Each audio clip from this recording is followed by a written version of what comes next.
Hi guys! Magandang gabi! Welcome back po dito sa Gandara SIU channel for showbiz update. Andito na naman nga po akong muli nagbabalik. Ang nagmamaganda ninyo kachismosang Kim Pao, wala na nga pong iba. Ang lokarat na si Gandara SIU upang magatid sa inyo ng latest update and fresh happenings patungkol kina Kim Chiu and Paolo Avellino. And para nga sa gabing ito, ang tatalakayin natin at pag-uusapan ay patungkol nga po dito sa pagtapos na ni Paolo Avellino ng pila ng usapan niya. Ayan, grabe naman nga yung mga revelasyon ngayong araw. Paniguradong, di ko alam kung ready kayo dito, pero nambibigla po ang Kim Pao. Pero bago po ang lahat ng yan, sa mga di pa nakaka-subscribe sa ating channel, pakiclick lang po tayo natin subscribe button at notification bell na nariyan sa baba upang kayo po ay maging updated at ma-notify tuwing may bago tayong chika at balita hinggil sa Kim Pao.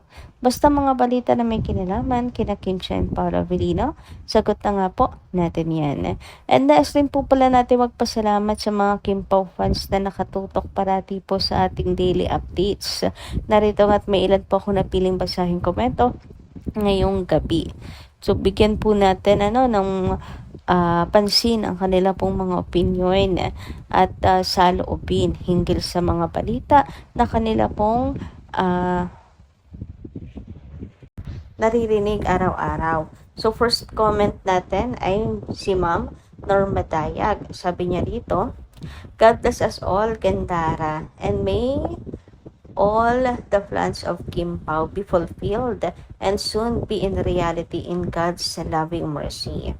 Gandara, very much happy na naman kaming mga seniors kasi malapit na namang mapanood ang The Alipay. Sana mag-guest silang dalawa sa Showtime para mag-promote nila ng serye ng The Alipay. Upon birth, Gandara, ay may soulmate ka na nakatadhana sa iyo. Kaya Kim Pao ay nakatadhana. Imagine, nasubukan na ng panahon yung pag-aantay ni Paolo kay Kim ay eto na siya. Ayan nga. So, unahin natin pag-usapan ang tungkol sa The Alipay. Mukhang malabo po na makapag-guest si Paolo sa Showtime dahil nga nasa France po siya. Ngayon pong showing tuloy. Ngayon pong ipapalabas ito sa Free TV ngayong March 16. Wala pong panahon talaga si Pao para sa guestings. Pero maganda nga sana na sana'y magkasama sila sa pagpo-promote. Pero wala po, si Kim lang po talaga makakapag-promote ng The Alibay sa Showtime. And about naman po sa soulmate, nako, opo, kung naniniwala, hindi naman lahat naniniwala sa soulmate, pero sa mga naniniwala, talagang pagkapanganak mo pa lang, talagang nakatadhana na sa'yo yung soulmate mo. And marami naniniwala ang Kim Pao yan. Pero yung coincidence na magkakasama yung tatlo, Pao, Gerald, at saka si Sian. Isa rin yung sa sign na nakikita po ng mga friends Tapos marami pang mga signs na talagang soulmate po ang Kim Pao. Na kay Kim talagang bagsak ni Pao and vice versa. Anyway, dumako naman po tayo ngayon sa comment ni Ma'am Edith Nadonsa. Shoutout po sa inyo at magandang gabi. Sabi niya rito, hello Gandara, pa-shoutout sa lahat. Aba syempre, sino bang hindi mapaproud kay Kimi? I'm sure all of us like and support Kimi because of her good behavior. Very generous, strong and smart. Yan ang gusto ni Pao. Malambing at bubbly. Kaya ito ang klaseng babae ang dapat mapartner ni Pao. Kaya kami kinikilig sa kanilang dalawa. Sweet na sweet nila. Magjusawa na yan. Match na match Ayan, so walang magagawa sila na ang itinadhana. Mga bashers po at ang walang magagawa. Ay, sila Kim and Paolo, gustong-gusto nila yan. Gustong-gusto nila si Pao, gusto niya si Kim gusto rin naman po si Pao, 'di ba? Mga interviews kaya ni Kim before, at saka si Jojo White, Jojo White daw kaysa itsura, 'di ba?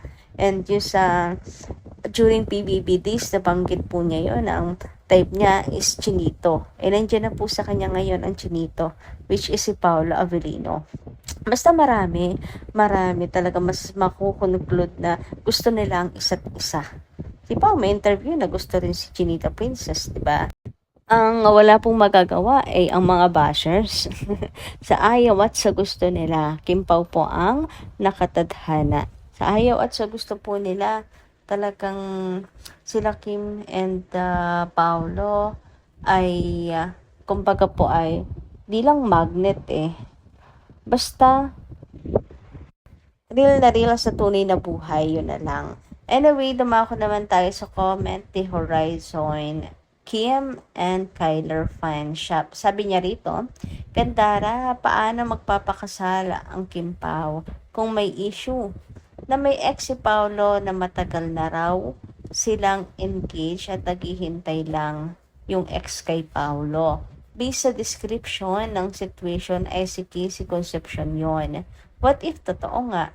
Nililin lang tayo na sa sobrang sweetness ni Paolo kay Kim. Lalo na at may ipapalabas na Kim Pao series. Siguro wait and see na lang talaga tayo at baka masira ang Kim Pao. Ayan, katinuan ng isip natin na sobrang pagmamahal sa kanila. Grabe, Ma'am Horizon. Yung sa ex na yan, ako kahit sino pang ex ang tinutukoy po nila dyan, wala po tayong dapat na paniwalaan po. And si Casey, nananahimik po si Casey, guys. Nananahimik po siya. So, kung sino-sino na lang talaga na mga pwedeng sirain si Paolo Avellino. Ito ba may kinalaman dahil sa may bagong project si Pao or sadyang may mga ganitong chismis?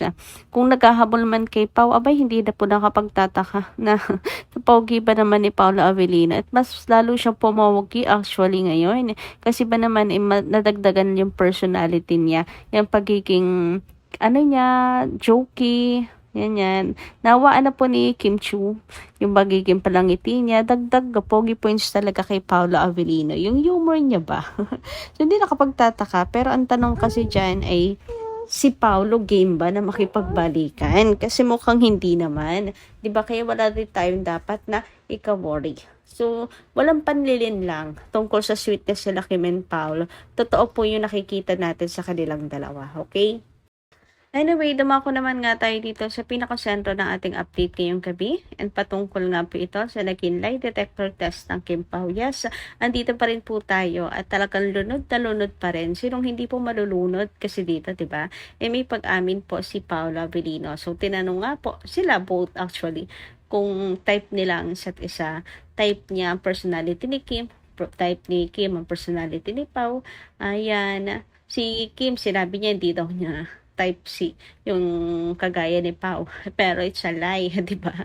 Tawan-tawa rin po siya. Meron din po tayong compilations dyan na magpapatunay talaga na nagsisinungaling si Chinita Princess. Anyway, dito tayo kay Paolo Avellino na talaga naman pong may pag-amin. Talagang 6 times sinabi po niyang yes. Yes na yes na yes na yes na yes. And ang sarap po talaga sa tenga. Basta, for me, wala na. Sabi nga ni Carlos Miguel, it's a crystal clear. Hinamin na niya na si Kim talagang type po niya. Ito lang pala yung makakapagpaamin sa kanila yung mga ganitong klaseng challenge. Uy, grabe. Kasi siguro kahit kahit si Direk Lauren pa magtanong sa kanila, makakapag-deny pa ang mga yan. Pero dito sa lie detector test hindi sila makakapag-deny. Alam kasi kapag sila ay nagsisinungaling. So, yung pagsagot po ni Paolo Avellino na type po niya si Kim in real life, in real life to, hindi to dahil type niya si Stella or type personality ni Stella, etc. Hindi.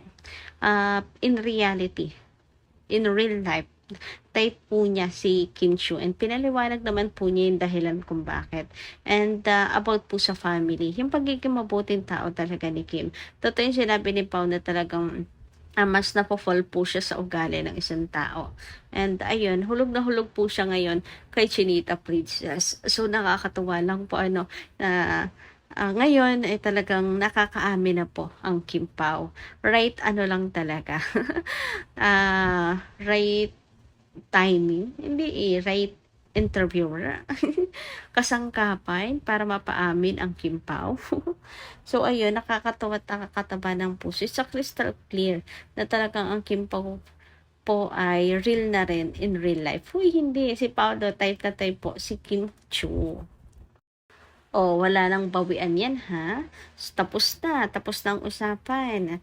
Diyan na po nagtatapos ang pahina. Yan na ang pag-amin na iniintay nating lahat. Kaya dinidelete ng team skip eh. Meron kasing sobra-sobra kasi talaga yung mga aminan dito eh. Yung mga ayuda dito eh.